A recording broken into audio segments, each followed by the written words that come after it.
عالم کعبه لا بالله العلی العظیم حسبنا اللہ ونعم الوکیل ونعم المولا ونعم النصیر اعوذ باللہ من الشیطان الرجیم بسم اللہ الرحمن الرحیم الحمد للہ الذی یؤمن الخائفین وينجي الصالحين ويضع المستكبرين ويهلك ملوكا ويستخلف آخرين والصلاة والسلام على رسول الثقلين محبوب رب المشرقين والمغربين جد الحسن والحسين نبينا سيدنا بالقاسم محمد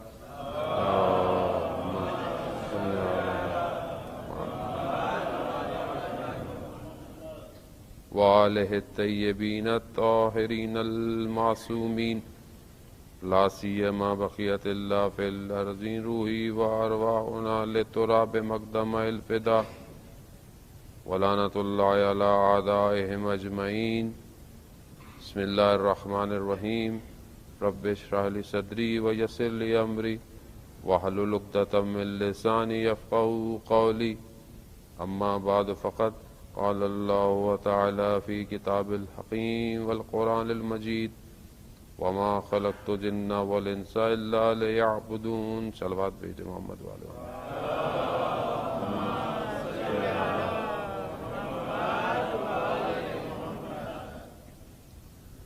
عزیزان محترم، سب سے پہلے خدا کی بارگاہ میں شکر گزار ہیں کہ پروردگار نے یہ توفیق عطا فرمائی کہ پھر آپ کی خدمت میں حاضر ہوں اور ذکر پروردگار کریں اور ان کا ذکر کریں جن کا پروردگار نے ذکر کیا ہے۔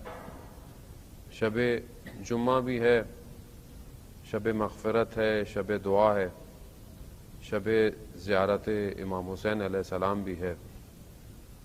بہرحال اسی غرائز سے کہ تبرکاً جو ہے وہ آج کی شب میں ہمارا بھی نام عبادت گزاروں میں لکھا جائے، آپ کی خدمت میں حاضر ہوں۔ ایام تو بہرحال خوشی کے چل رہے ہیں، ایام تو ایام غدیر ہے، اور غدیر کو جس طرح منانا چاہیے اس طرح شاید ہم نہیں مناتے ہیں، کیونکہ اگر غدیر کو صحیح زندہ کیا جاتا تو عاشورہ نہ ہوتا۔ غدیر کو بھلا دیا گیا، اسی لیے عاشورہ میں امام حسین کو قربانی دینی پڑ گئی، اور اگر امام حسین کی قربانی کو بھی بھلا دیں گے تو پھر یہی ہوگا کہ ہماری زندگیاں گزرتی چلی جائیں گی، ہم اپنی عمروں کی سالوں کو بیتتے ہوئے دیکھتے رہیں گے اور ہم اپنے وقت کے امام کو نہیں دیکھ پائیں گے۔ ہر ایک عمل کو اگر احسن طریقے سے، صحیح طریقے سے انجام نہ دیا جائے تو اس کا نتیجہ انسان خود بھی بھگتتا ہے اور آنے والی نسلیں بھی اس کو فیس کرتی ہیں۔ خوب میں چند نکات آپ کی خدمت میں پیش کروں کہ کیونکہ کچھ دن پہلے ہی ایام اللہ حج بھی گزرے، 9 ذی الحج بھی گزری، اور شہادت حضرت مسلم ابن عقیل، وہ میں اسی میں سے چند نکات آپ کی خدمت میں پیش کروں گا کہ کیونکہ محرم آنے والا ہے، اور ہم یہ دیکھیں کہ جس امام کو کوفہ والوں نے بلایا تھا انہوں نے کیا وجہ تھی کہ امام کے نائب کو تنہا چھوڑ دیا، اور یہ بہت امپورٹنٹ ہے، کیونکہ ہم تاریخ میں کسی پر اعتراض جب کرتے ہیں تو بہت آسان ہے، بہت ایزی ہے، انہوں نے یہی نہیں کیا، انہیں یہ کرنا چاہیے تھا، وہ اگر ایسا کر لیتے، یہ سب پاسٹ ٹینس ہے۔ پاسٹ ٹینس بہت آسان ہے، مشکل جو ہے وہ پریزنٹ ٹینس کی ہے، کہ اگر میں پریزنٹ ہوتا پاسٹ میں تو میں کیا کرتا، یا وہ جن لوگوں نے جو کرنا تھا نہیں کیا وہ کیوں نہیں کیا، خوب دیکھیں تاریخ جو ہے وہ داستان تو نہیں ہے کہ ایک واقعہ کہانی سنیں اور میں آپ کو سناؤں اور آپ گریہ کریں اور چلے جائیں اور میری اور آپ کی زندگی پہ اس کا کوئی اثر نہ ہو اور ہم یہی کرتے رہیں ساری زندگی. جیسے ہمارے اور بہت سارے مذاہب جو ہیں وہ کر رہے ہیں اپنے انبیاء کے بارے میں, اپنے اوصیاء کے بارے میں, وہ بس یاد کرتے ہیں. بس وہ یاد جو میرے حال کو اچھا نہ کرے اس کا مطلب ہے کہ پھر میں صحیح یاد نہیں کر رہا. وہ کون سی چیز ہے کہ جنہوں نے حضرت مسلم کو تنہا چھوڑ دیا, مگر یہی کوفہ نہیں تھا کہ جنہوں نے ہزاروں کی تعداد میں خط لکھے اور امام کو بلایا. خوب امام نے اپنے جانے سے پہلے وہ اپنے ایک نائب کو بھیجا. وہ جو امام کا نمائندہ ہوتا ہے, ریپرزنٹیٹو ہوتا ہے, وہ امام کا ریپرزنٹیٹو ہے. ہم آج کل بعض اوقات مراجع علماء بزرگان کے ریپرزنٹیٹو کو دیکھتے ہیں تو کہتے ہیں مراجع بھی ایسے ہی ہوں گے خدا نہ خواستہ. خوب میں اگر غلط ہوں تو یقیناً ایک بڑا عالم دین غلط نہیں ہوگا, لیکن جب امام کسی کو نمائندہ بنا رہے ہیں تو گویا نمائندہ عقل ہوتا ہے بھیجنے والے کی, یعنی کیسا شخص بھیج رہے ہیں. شخص ایسا نہیں ہے کہ اس شخص کے اندر کوئی مشکل ہے, نہیں, شخص اپنے اندر وہ ساری خصوصیتیں, وہ ساری ایبلٹیز رکھتا ہے کہ امام حسین نے اپنی جگہ بھیجا کہ جاؤ, مجھے بلا رہے ہیں, آپ پہلے چلے جاؤ, دیکھو یہ کتنے ریڈی ہیں.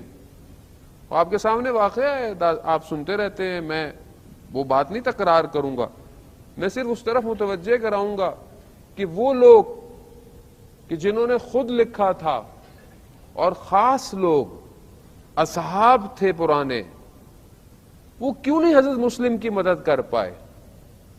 وہ سب سے جو امپورٹنٹ فیکٹر ہے جو وہاں کے لوگوں کا اور خاص طور پہ ان بڑے لوگوں کا, کہ جب حضرت مسلم کے پاس بیٹھے اور کہا کہ نہیں ہم جو ہے وہ ہم امام کا انتظار کر رہے ہیں, تو امام نے کہا میں امام ہی نے تو مجھے بھیجا ہے, یعنی ہم امام کا انتظار کر رہے ہیں. جو لیک تھا ان کے اندر, جو نقص تھا, تاریخ جس کو بہت واضح کہہ رہی ہے, وہ بے بصیرت تھے. بصیرت نہیں تھی ان کے اندر. بصیرت کسے کہتے ہیں؟ خوب ذرا بصیرت لفظ مشکل ہے یا سنا ہوا ہے تو اس کے معنی کیا ہوں گے. بصیرت یعنی ظاہر بین نہ ہو شخص, یعنی جو فرنٹ میں نظر آ رہا ہے اس کو دیکھ کر فیصلہ نہ کرے, بلکہ اس کی ڈیٹیل میں جائے کہ پیچھے کیا ہے, کہیں میں دھوکہ تو نہیں کھا رہا. وہ بے بصیرت تھے, وہ ظاہر کو دیکھ رہے تھے, انہوں نے پیچھے نہیں دیکھا کہ دشمن کیا کر رہا ہے ان کے ساتھ, اور وہ اسی کے اندر آ گئے اور بعد میں گریہ کیا, توبہ کیا, قیام توابین ہے, سب کچھ کیا, لیکن کیا فائدہ اس وقت توبہ کرنے کا, کیا فائدہ اس وقت قیام کرنے کا جب امام حسین پیاسے کربلا میں شہید ہو چکے تھے. جانے محترم یہ تاریخی نکات بہت امپورٹنٹ ہیں. محرم آ رہا ہے, ہمیں درس لینا ہے کہ خدا نہ خواستہ ہم اپنے وقت کے امام کو جو بلا رہے ہیں, الجل مولا آ جائیے. دعائے ندبہ بھی پڑھتے ہیں, دعائے توسل بھی پڑھتے ہیں, استغاثہ امام زمانہ بھی پڑھتے ہیں, ساری چیزیں پڑھتے ہیں. خوب امام آ گئے تو اس وقت ہم امام کے ساتھ کیا کریں گے؟ تاریخ یہ بتا رہی ہے کہ اگر تمہارے اندر بھی خدا نہ خواستہ یہ چیزیں جو کوفہ والوں کے اندر تھی پائی گئیں تو تم بھی وہی کرو گے جو انہوں نے کیا تھا.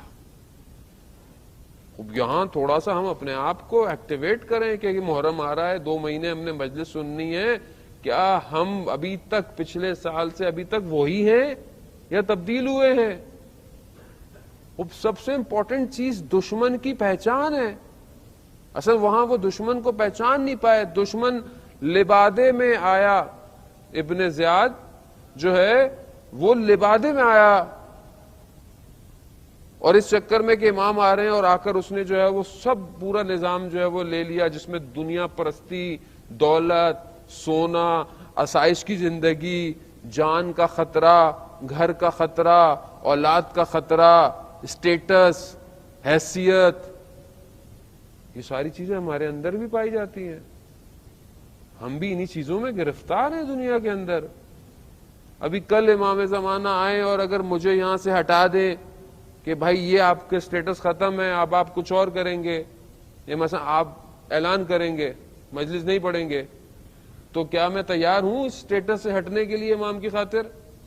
یا نہیں مولا میں مجلس میرا سٹینڈرڈ ہے مولانا, میں مولا میں اعلان کروں گا.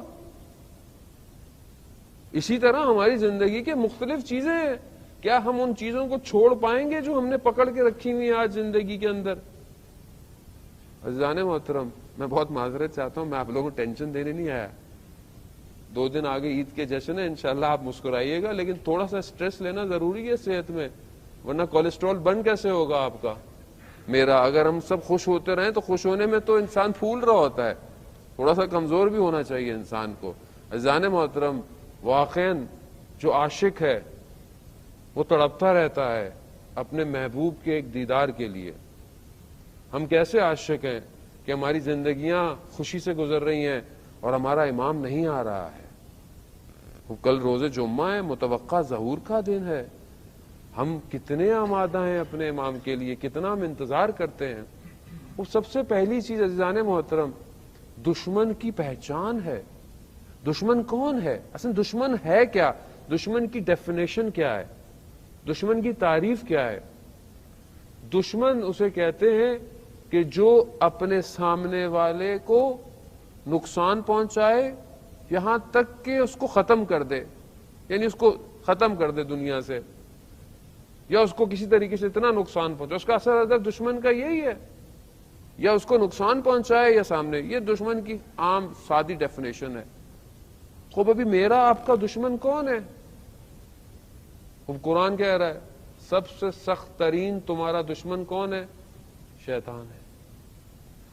خوب شیطان کیوں دشمن ہے؟ ہم نے کیا بگاڑا ہے شیطان کا؟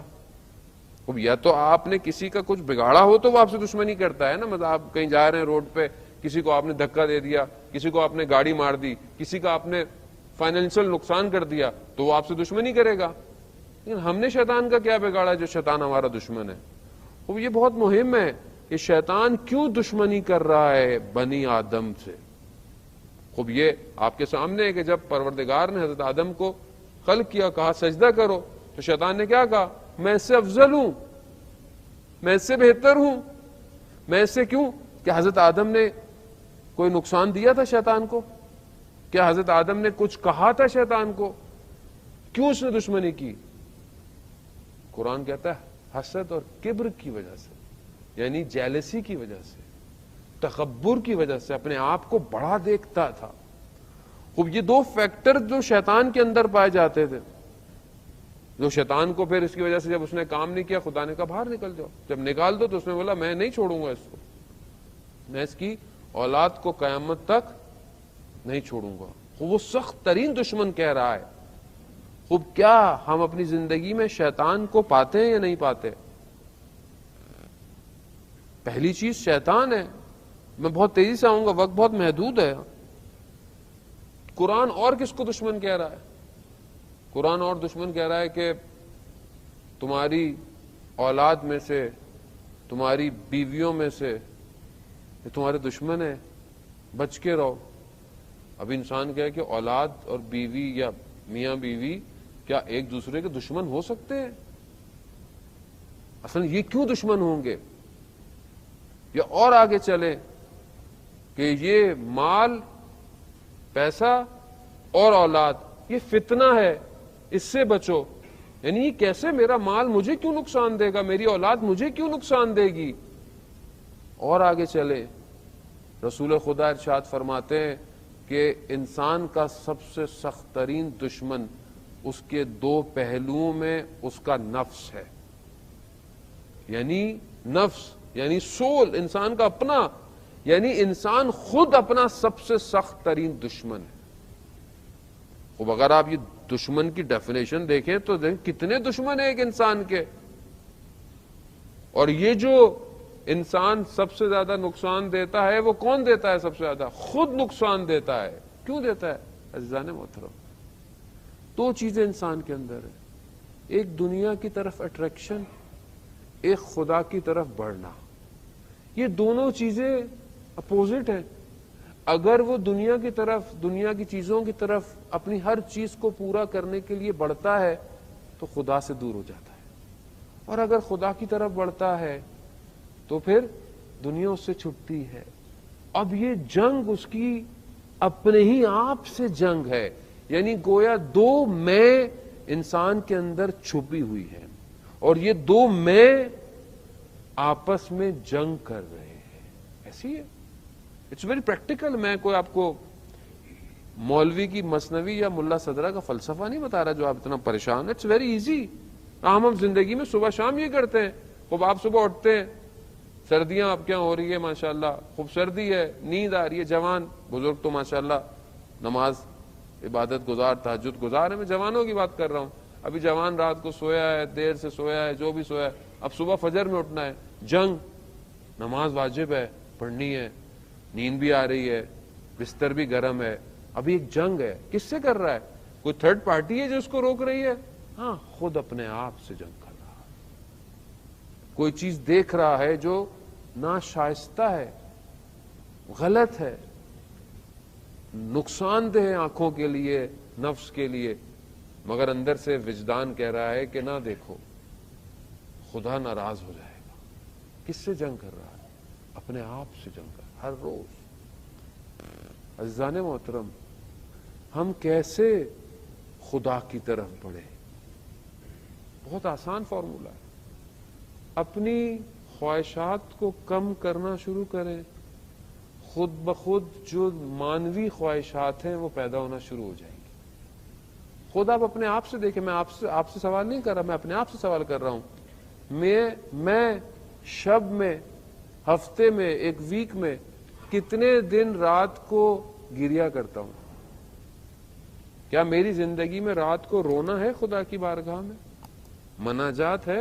آپ نے دعائے کو میل پڑھی، مولا متقیان نے جو ہے وہ تعلیم فرمائی، حضرت خضر کی دعا ہے. یہ میں پڑھ لیتا ہوں، پوری پڑھ لیتا ہوں، لیکن میری آنکھ میں ایک بھی آنسو نہیں آتا.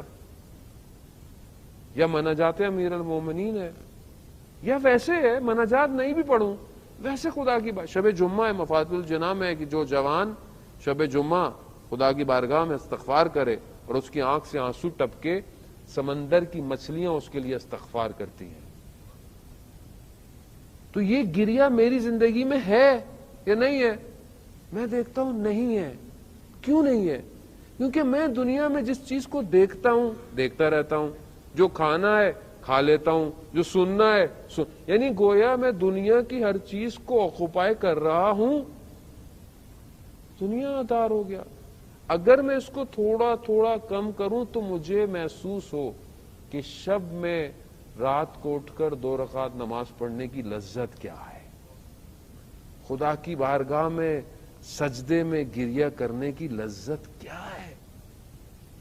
تذکرۃ الاولیاء میں عطار نشاپوری جو ہے وہ ایک لوہار کا واقعہ لکھتے ہیں. بڑا عبادت گزار تھا، پرہیزگار تھا. ایک لڑکی آئی، کنیز تھی، اسے دیکھا، اس کو عاشق ہو گیا. اب ہر چیز کرا لیکن اس سے نہیں مل پایا. تو سنا کسی شہر میں ایک اور کوئی جادوگر رہتا ہے، وہ سارے عمل کر سکتا ہے. تو چلا گیا، اس تک پہنچ گیا. اس سے کہا کہ مجھے ایک لڑکی سے عشق ہو گیا ہے کہ مجھے اس کو حاصل کرنا ہے. تو اس نے اپنا جادو سے کچھ کیا تو اس نے نہیں ہوا. وہ کہا کہ تم نماز پڑھتے ہو؟ کہتا ہاں میں 5 وقت کی نماز پڑھتا ہوں. کہا اللہ کا ذکر کرتے ہو؟ کہتا ہاں میں اللہ کا ذکر کرتا ہوں، نیک کام کرتا ہوں. کہا 40 دن تک سب چھوڑ دو، نماز چھوڑ دو، اللہ کا ذکر، کوئی کام اچھا نہیں کرو. کہہ رہا ٹھیک ہے 40 دن بعد آنا. گیا، 40 دن نماز نہیں پڑھی، اللہ کا ذکر نہیں کیا. وہ انسان دنیا میں اتنا محو ہو جاتا ہے. واپس گیا اس کے پاس. اس نے بولا 40 دن کوئی اچھا عمل نہ مانے، کہہ رہا میں نے کچھ نہیں کیا. اس نے پھر کوئی جادو سے کیا، پھر کچھ نہیں ہوا. کہا تم نے سچ کہا کہ تم نے 40 دن نماز؟ کہہ رہا نہیں میں نے نہیں پڑھی ہے.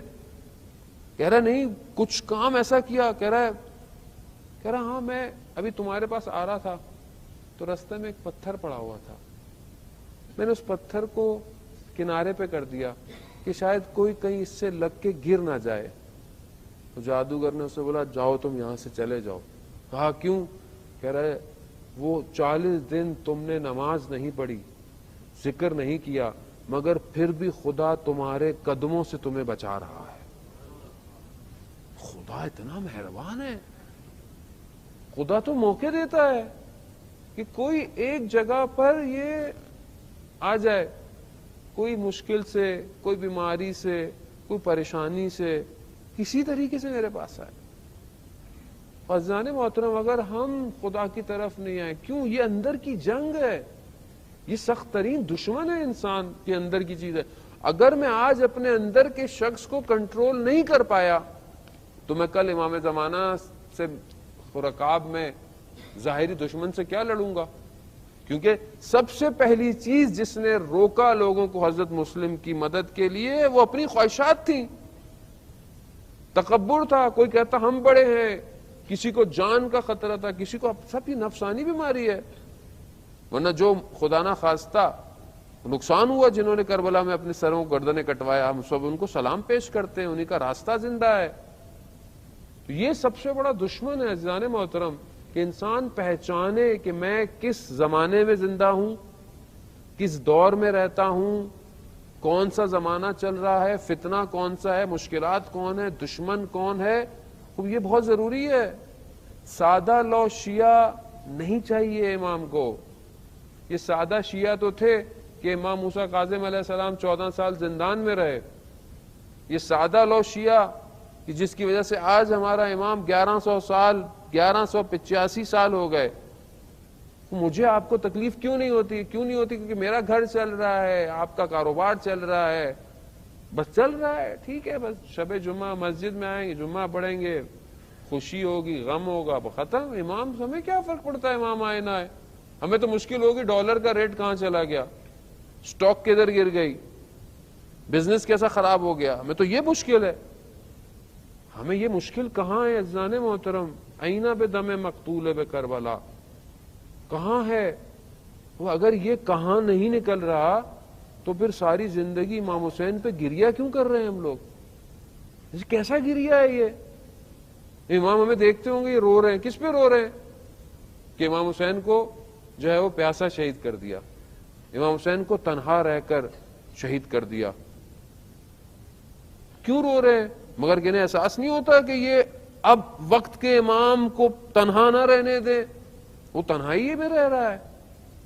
گو کہ اس کے ساتھ کچھ لوگ رہتے ہیں اور رہتے بھی ہیں، علماء بعض لوگ ہیں امام کے ساتھ، رجال الغیب ہیں امام کے ساتھ، مگر امام کا اصل ہدف تو دنیا کی حکومت ہے۔ کیا میرا آپ کا دل نہیں چاہتا کہ ہم امام کی حکومت میں کوئی جاب کریں یا کوئی بزنس کریں؟ نہیں ٹینشن ہو جائے گی مولانا، ابھی امام آئیں گے، ابھی تو نیا پریزیڈنٹ نے اتنی سختیاں کر دی ہیں تو امام پتہ نہیں کیا کریں گے آ کے۔ امام تو قرآن کی حکومت لے کر آئیں گے، امام تو امام علی کی حکومت لے کر آئیں گے۔ امام علی کی حکومت عدل کی حکومت ہے، قرآن کی حکومت ہے، تو میں آپ تیار ہیں؟ اگر تیار نہیں ہے، عزیزان محترم تیار ہو جائے، کیا مشکل ہے اس میں تیار ہونے میں؟ کسی نے روکا نہیں ہے ہمیں، ہم نے خود اپنے آپ کو روکا ہوا ہے۔ اگر آج ہم اپنے آپ کو خود نہیں آمادہ کریں گے، مجھے آپ بتائیں، میں جتنی دیر بھی بات کر لوں، جتنا بھی کہہ دوں، جب تک آپ خود نہیں سجدہ میں سر رکھ کر گریا کریں گے، کوئی آپ کو رلا سکتا ہے؟ کوئی آپ کے دل کو خود عشق میں مبتلا کر سکتا ہے؟ نہیں کر سکتا۔ مجنوں جو لیلا لیلا کرتا رہتا تھا، وہ ساحل سمندر پر ریت پہ لیلا لکھتا، پانی آتا پھر اس کو صاف کر دیتا، پھر لکھتا، پھر پانی آتا، پھر صاف کر۔ کسی نے بولا یہ کیا کر رہے ہو، یہ کیا کھیل ہے؟ کہا کھیل نہیں ہے، میں تو جانتا ہوں یہ پانی کی لہریں اس کو مٹا دیں گی، مگر میں اپنے عشق کا اظہار کر رہا ہوں۔ میں تو اپنے عشق کا اظہار کروں خدا کی بارگاہ، میں تو تڑپوں اس کی بارگاہ میں عزیزان محترم۔ اور زندگی گزر گئی میری، میں معرفت خدا نہیں پہچان پایا۔ جب ہم خدا کی معرفت نہیں کریں گے تو اس کی امام کی معرفت کیسے ہوگی ہمیں؟ جب ہم خدا ہی کو نہیں پہچان پائیں گے تو اس کے نمائندے کو کیسے پہچانیں گے؟ آسان تھوڑی ہے کسی کے لیے اپنی زندگی کو قربان کر دینا۔ حضرت مسلم کس تنہائی کے اندر تھے۔ کبھی انشاءاللہ خدا ہم سب کو اربعین میں امام حسین کی زیارت نصیب فرمائے۔ خوب اربعین جو ہے وہ ایک سائمبولک جو ہے وہ ریزسٹنس ہے۔ زیارت صرف زیارت نہیں ہے، بس آپ زیارت کرنے جا رہے ہیں، زیارت اربعین ہے، اس کا ثواب ہے، لیکن ابھی جو سچویشن ہے وہ امام حسین سے اپنے آپ کو یہ کہنے جانا ہے اصل میں زیارت میں۔ اصل میں ہم جاتے ہیں جی بس مولا بلائیں گے تو چلے جائیں گے، خوب مولا بلائیں گے چلو، آپ خود آمادہ کتنا ہے، ریڈی کتنا ہے؟ آپ کو جو واک کرائی جا رہی ہے، آپ کو جو رستے میں آپ کو جو جگہ ملتی ہے آپ بیٹھ جاتے ہیں، جو ملتا ہے وہ کھا لیتے ہیں، یہ کیا ہے؟ یہ کس چیز کی تیاری ہے؟ یہ آپ کو کیا مقصد ہے امام حسین کا جو کروڑوں کو بلا رہے ہیں؟ یہ ریڈی کروا رہے ہیں کہ دیکھو میری خاطر آؤ، مجھ سے بیعت کرو، تاکہ جب میرا فرزند آئے گا تو اسی طرح نکلنا پڑے گا، بغیر ساز و سامان کے نکلنا پڑے گا، تیار ہو۔ ہاں یہ تیاری ہے۔ جب ہم جائیں بھی امام حسین کے پاس تو ہم یہی کہیں کہ مولا میں حاضری دینے آیا ہوں، جیسے کوئی ڈیوٹی آفیسر اپنی اٹینڈنس لگانے آتا ہے، نہ کہ میں جاؤں بس زیارت پڑھوں، تبرکات لاؤں اور واپس آ جاؤں اور بس بولوں جی میں تو بس زیارت پہ گیا تھا۔ یہ کیسی زیارت ہے؟ وہ زیارت جو میرے وجود میں تبدیلی پیدا نہ کر پائے، کیسی زیارت ہے؟ یعنی امام کو انسان دیکھے، زیارت کے معنی ملاقات کے ہیں، امام کو انسان دیکھے اور تبدیل نہ ہو تو گویا میں ان مشکلات میں عزیزان محترم یہ دشمن کو پہچانے، باہر کے اندر کے، وقت نہیں ہے کہ میں باقی جو آبھاس کو جو ہے وہ کھولتا آپ کے لیے، لیکن ہر وہ چیز جو انسان کو خدا سے دور کرے وہ دشمن ہے، چاہے وہ اس کی اولاد ہی کیوں نہ ہو۔ جب تک ہمارے فائدے کامن ہیں، مشترک ہیں، ایک ہیں، کوئی کسی کا دشمن نہیں ہوتا۔ جب ایک شخص دوسرے شخص سے کچھ برتری کرنا شروع کر دیتا ہے تب دشمنی پیدا ہوتی ہے۔ خوب آپس کی اختلافات کو دور کریں اور ایک ایسی سوسائٹی، ایک ایسی کمیونٹی کریٹ کریں کہ وقت کے امام کی جب نظر پڑے اس کمیونٹی پر تو امام کہیں کہ یہ وہ کمیونٹی ہے جو میرا انتظار کر رہی ہے۔ یہ تو میں کر سکتا ہوں، اپنے گھر سے تو شروع کر سکتا ہوں، اپنے گھر سے شروع کروں، اپنے گھر کو، اپنی اولاد کو، اپنے بچوں کو، ان سے گفتگو، ان سے باتیں امام کی کیا کروں، کھانے کی میز پر بچوں سے ذکر کروں کہ کھانے سے پہلے ہم اپنے امام کو یاد کریں کہ آج ہمارے امام نے کیا کھایا ہوگا۔ خوب کبھی ہم نے سوچا کہ ہمارے امام نے کیا کھایا ہوگا؟ اور ذہن محترم پھر یہ محبتیں کیسی ہے؟ محبت ایسی نہیں ہوتی۔ محبت کیسی؟ راوی بیان کرتا ہے ایک شخص مدینہ میں آتا مسجد میں اور رسول خدا کی خدمت میں آئے۔ رسول خدا نے پوچھا کیسے آنا ہوا؟ کہا یا رسول اللہ صرف آپ کو دیکھنے آیا۔ دیکھنے آیا؟ بس دیکھنے آیا۔ وہ اکثر وہ آتا تھا رسول خدا کو دیکھ کر چلا جاتا تھا۔ رسول خدا جب لوگوں کے ساتھ بیٹھے ہوتے تھے تو رسول خدا دیکھتے تھے وہ دروازے پر آیا ہے اور جانتے تھے کہ یہ کیوں آیا ہے، کیونکہ سب کے ساتھ بیٹھے ہوتے تھے، اپنی جگہ سے بلند ہو جاتے تھے تاکہ وہ دیکھ لے مجھے۔ کیوں؟ کیونکہ وہ صرف مجھے دیکھنے آیا ہے۔ اب یہ عشق ہے۔ اس طرح ایک شخص پانچویں امام باقر علیہ السلام کی خدمت میں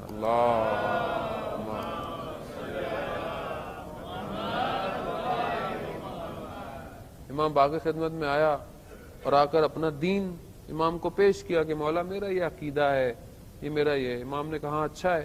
کہا کیا چاہیے؟ کہا مولا کچھ نہیں چاہیے، بس یہی بتانے آیا تھا۔ کہا بس؟ کہا بہترین ہے۔ جب جانے لگا تو چلنا شروع کیا تو امام نے اپنے اطراف میں لوگوں کو کہا اگر کسی جنتی شخص کو دیکھنا چاہتے ہو تو وہ یہ ہے جو اہل بیت کی بارگاہ میں آئے اور صرف اس لیے آئے کہ میں صرف آپ سے محبت کرتا ہوں۔ مجھے آپ سے کچھ چاہیے نہیں، آپ اپنے دلوں پہ ہاتھ رکھیں، میں اپنے دل پہ ہاتھ۔ میں کب اہل بیت کی بارگاہ میں ایسے گیا کہ میں نے صرف یہ کہا مولا مجھے کچھ نہیں چاہیے، مجھے تو بس یہی چاہیے کہ آپ مجھے قبول کر لیں۔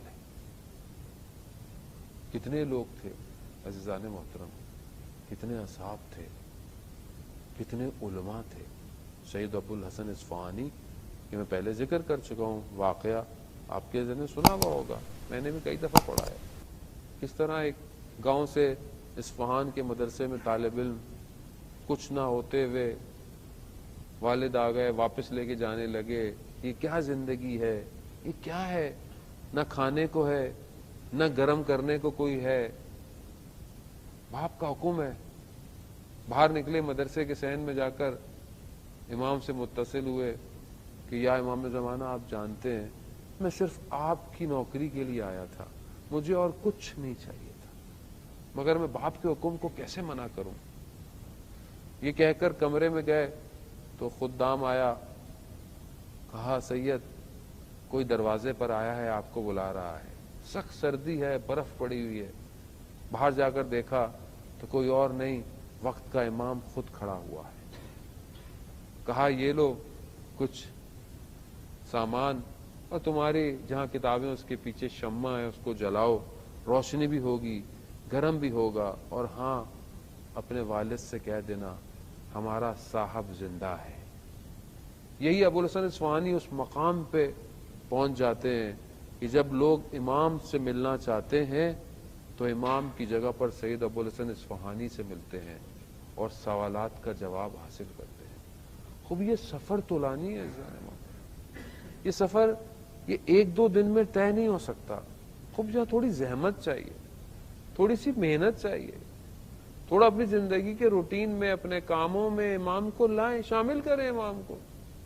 کوئی ایک تصویر، کوئی ایک فریم، کوئی موبائل پہ آپ کے بیک گراؤنڈ کی پکچر، کوئی چیز امام کی ہو جو یاد دلائے کہ ہمارا امام زندہ ہے، ہمارا امام ہمیں دیکھ رہا ہے، میں نہیں دیکھ رہا وہ تو دیکھ رہا ہے۔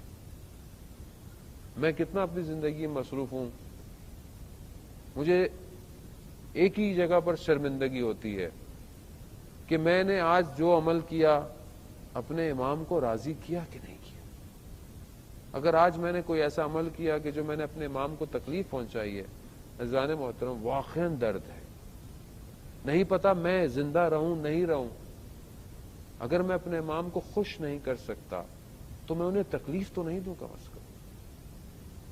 خوب کام کوئی بھی ہو سکتا ہے، کوئی بھی عمل میرا ایسا ہو سکتا ہے کہ میں اپنے امام کو ناراضی کروں۔ خوب انشاءاللہ آپ یقیناً ایسا نہیں کرتے ہوں گے، اور ہمیں کرنا بھی نہیں چاہیے۔ عزیزان محترم وہ یوسف زہرا ہے، وہ ایک یوسف جسے مصر کے بازار میں بیچ دیا گیا۔ اس یوسف کو ہم کتنی بار بیچیں گے اپنی خواہشات سے؟ کہیں یہ تو نہ ہو کہ ہر روز ہم بازار میں اس یوسف زہرا کو بیچ رہے ہوں اپنی چھوٹی چھوٹی خواہشات کی خاطر۔ لذت کتنی دیر کی ہے، دنیا کی لذت بہت تھوڑی دیر ہے، لیکن یہ لذت انسان کو اس کے امام سے دور کر دیتی ہے، جس طرح کوفہ والوں کو امام کے نائب سے دور کر دیا۔ آج ہماری یہ چھوٹی چھوٹی چیزیں بڑی ہو گئی ہیں، آج یہ چھوٹی چھوٹی چیزیں محل بن گیا ہے، سب ہمارے ذہن کے اندر ہے۔ اگر آج ہم اپنے ذہن کی اس دیوار کو گرا دیں جو ہم نے خود بنائی ہے تو ہم اپنے امام کو دیکھ سکتے ہیں۔ متا ترانا و نراق، آپ ہمیں کب دیکھیں گے، ہم آپ کو کب دیکھیں گے مولا۔ اب یہ عشق پیدا کریں، انشاءاللہ عید غدیر کا تحفہ اپنے امام سے یہی مانگیں کہ ہم امام کا ظہور ہو، اور حالات آپ کے سامنے، دنیا کے آپ کے سامنے، چھپی ہوئی کوئی بات ہے نہیں ہے۔ جتنی تیزی سے سچویشن دنیا کی تبدیل ہو رہی ہے، ہم ظہور کے قریب جا رہے ہیں۔ خدا نہ خواستہ یہ نہ ہو کہ ہمیں آواز نہ آئے، ظہور تو حق ہے، ہونا ہے، یہ نہ ہو کہ میں رہ جاؤں۔ تو بہرحال کوفہ کے اس شہید کی طرف چلیں کہ جو کربلا کے راستے کا پہلا شہید ہے۔ حضرت مسلم جب گئے اور آخری دن حضرت مسلم کئی ہزار کا مجمع ہے حضرت مسلم کے پیچھے نماز پڑھتا ہے ظہر کی، اور اسی دن مغرب میں حضرت مسلم تنہا رہ جاتا ہے۔ تنہائی میں حضرت مسلم کوفہ کی گلیوں میں پناہ ڈھونڈ رہے ہیں۔ وہ ایک گھر کے دروازے کے پاس خاتون باہر کہا کہ پتہ نہیں ہے تمہیں حالات، تم گھر کیوں نہیں جاتے؟ جانے حضرت مسلم نے کیا کہا ہو کہ جس کا گھر نہ ہو، جو غریب الوطن ہو، وہ کہاں جائے گا؟ خوب گویا جب پتہ چلتا ہے کہ یہ تو اہل بیت کی ماننے والی ہے، حضرت مسلم کو جگہ دیتی ہے۔ اب حضرت مسلم رات گزارتے ہیں، عبادت میں گزار رہے ہیں رات کو، اور اس شخص خاتون کے بیٹے کو یا داماد کو پتہ چلتا ہے، وہ مخبری کرتا ہے، گھر کو گھیر لیتے ہیں۔ جب گھر کو آگ لگانا تو حضرت مسلم گوارا نہیں سمجھتے کہ جس نے مجھے مہمان کیا اس کا گھر جل جائے یا خود جل جائے، اپنے آپ کو لے آتے ہیں اور حضرت مسلم کو گھیر کر، کیونکہ لڑ نہیں سکتے بنی ہاشم کے جوان سے، گھیر کر حضرت مسلم کو لہو لوہان کر کر ملعون کے دربار میں لے جاتے ہیں۔ کچھ وصیتیں حضرت مسلم کرتے ہیں۔ جب حضرت مسلم کو دارالامارہ میں چڑھاتے ہیں، جا رہے ہوتے ہیں، حضرت مسلم گریہ کر رہے ہیں۔ شخص کہتا ہے کہ گریہ کیوں کر رہے ہو؟ مرد ہو، ایسا کام ہی کیوں کیا تھا کہ تمہیں رونا پڑے؟ حضرت مسلم فرماتے ہیں میں اپنے لیے نہیں گریہ کر رہا، میں تو گریہ کر رہا ہوں حسین اور اس کی اولاد کے لیے، کہ جنہیں انہوں نے نامے لکھ لکھ کر بلایا ہے، اور کوفہ وفا نہ دارد، کوفہ میں وفا نہیں ہے، مجھے تو ان کے لیے گریہ ہے۔ ہاں عزاداران محترم، حضرت مسلم کو دارالامارہ میں چڑھایا جاتا ہے، پانی طلب کرتے ہیں، پانی کا کوزہ آتا ہے، خون کے قطرے گرتے ہیں، پانی نجس ہو جاتا ہے، دوبارہ پانی آتا ہے، پھر نجس ہو جاتا ہے، تیسری بار بھی پانی آیا، پھر نجس ہو گیا۔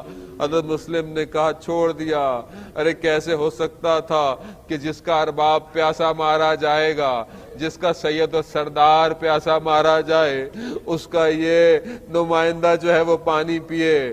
گردن کو سر تن سے جدا ہو گئی۔ حضرت مسلم کی لاش جو ہے وہ رسیوں سے باندھ کر کوفہ کے ان گلیوں میں پھر آیا گیا۔ ارے گویا حضرت مسلم اپنے خون سے، اپنے بدن سے کوفہ کی گلیوں کو آمادہ کر رہے ہیں اور کہہ رہے ہیں اے کوفہ تیار ہو جا، ارے میرے مولا کا بدن آنے والا ہے، ارے وہ سر نیزوں پہ آنے والے ہیں، ارے وہ اہل حرم آنے والے ہیں کہ جن کے سروں پر چادریں نہ ہوں گی، جن کے بچوں کے ہاتھوں میں رسیاں ہوں گی، ارے جو بچے پیاسے ہوں گے۔ ہاں آزاداران محترم، ارے کوفہ نے یہی کیا۔ ارے جب محرم کا عاشورہ کا واقعہ ہوا اور جب ان تنگ گلیوں کے اندر ارے یہ کاروان آیا، استاد فاطمی نیا بیان کرتے ہیں ایک مقام آیا کہ جب دیکھا کہ ایک چھوٹی سی بچی ہے انہی کوفہ کی گلیوں کے اندر ایک سر نیزے پر ہے، اس کو دیکھ رہی ہے اور اس طرح بات کر رہی ہے گویا بچی کی آنکھوں سے بھی آنسو ہیں، جو سر نیزے پر ہے اس کی آنکھوں سے بھی آنسو ہیں۔ بی بی زینب کہیں یہ نہ ہوتا کہ بچی کی جان نکل جائے، بی بی نے خطبے کا آغاز کیا، کوفہ والوں کو کہا تمہارا گریہ اب کسی کام کا نہیں۔ ہاں آزاداران محترم، ابن زیاد لعین کے دربار میں جب بی بی گئی ہے تو اس نے کہا کہ ہم نے یہ کر دیا، خدا نے یہ کر دیا، تم نے کربلا میں کیا دیکھا؟ ارے ایک جملہ میری سیدہ کا ما رأیت الا جمیلا، میں نے جمال کے سوا، خوبصورتی کے سوا کربلا میں کچھ نہیں دیکھا۔ ارے میں کہوں گا یا سیدہ، اے میری بی بی ام المصائب، آپ نے کربلا میں کیا خوبصورتی دیکھی؟ ارے ایک بندہ ہے جس کو لوگوں نے گھیرا ہوا ہے، کوئی ہاتھ سے مارتا ہے، کوئی ٹانگ ٹانگوں سے مارتا ہے، کوئی لکڑی سے مارتا ہے۔ ارے جس کا جو بس چلا، لیکن اس شخص نے ایک شکوہ خدا کی بارگاہ میں نہیں کیا۔ ارے اس سے بڑا حسن اور کربلا میں کیا تھا۔ الا لعنۃ اللہ علی القوم الظالمین وسیعلم الذین ظلموا ای منقلب ینقلبون۔ پروردگار امام زمانہ کے ظہور میں تعجیل عطا فرما، ہمیں ان کے ناصروں، ان کے مددگاروں میں شمار فرما۔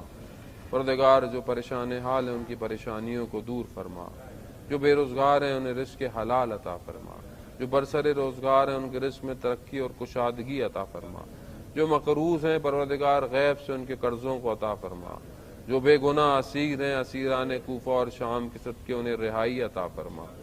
جہاں جہاں مسلمان مشکلات میں ہیں، پریشانیوں میں، پروردگار اہل بیت کے صدقے میں ان کی مشکلات کو حل فرما۔ جو اپنی کامیابی کی جنگیں لڑ رہے ہیں انہیں کامیاب فرما۔